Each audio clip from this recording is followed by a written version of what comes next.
Hello' guys, welcome back to my YouTube channel. মই আজি আপোনালোকৰ ওচৰলৈ নতুন ভিডিঅ' এটা লৈ আহিছোঁ। আজিৰ ভিডিঅ'টোত এই বিষয়ে আপোনালোকক ক'ম যে মিছ' এপত আপুনি আপোনাৰ মোবাইলত কেনেকৈ প্ৰফাইল পিকচাৰটো এড কৰিব পাৰিব। আজিৰ ভিডিঅ'টোত এই সকলো আলোচনা কৰিম। ভিডিঅ'টো প্ৰথমৰ পৰা শেষলৈকে চাব আৰু মোৰ চেনেলটোত প্ৰথমবাৰলৈ আহিছে যদি চেনেলটো ছাবস্ক্ৰাইব কৰি কাষত থকা বেল আইকনটো প্ৰেছ কৰি অল কৰি দিব। আহিবলগীয়া ভিডিঅ'ৰ নটিফিকেশ্যন সকলোতকৈ আগত আপুনি আপোনাৰ মোবাইলত পাই থাকিবলৈ তেন্তে বলক ভিডিঅ'টো আৰম্ভ কৰোঁ। প্ৰথমতে আপোনাৰ মোবাইলত আপুনি মিছ' এপটো অ'পেন কৰিব।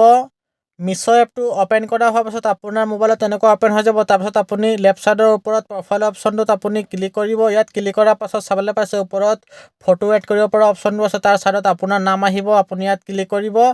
ইয়াত ক্লিক কৰাৰ পাছত চাবলৈ পাইছে ইয়াত দি আছে এড পিকচাৰ দি আছে, আপুনি এড পিকচাৰত ক্লিক কৰিব। এড পিকচাৰত ক্লিক কৰি পেলাই আপুনি আপোনাৰ গেলেৰীৰ পৰা আপোনাৰ ফটোটো চিলেক্ট কৰি ল'ব। চিলেক্ট কৰা হোৱাৰ পাছত এনেকুৱাত ফটোটো চাবলৈ পাইছে মোৰ ফটোটো শ্ব' কৰিছে, আপোনাৰ ফটোটো এনেকুৱা শ্ব' কৰিব। ভিডিঅ'টো ভাল লাগিলে লাইক কৰিব, শ্বেয়াৰ কৰিব আৰু ছাবস্ক্ৰাইব কৰি কাষত থকা বেল আইকনটো প্ৰেছ কৰি অল কৰি দিব। থেংকছ ফৰ ৱাচিং।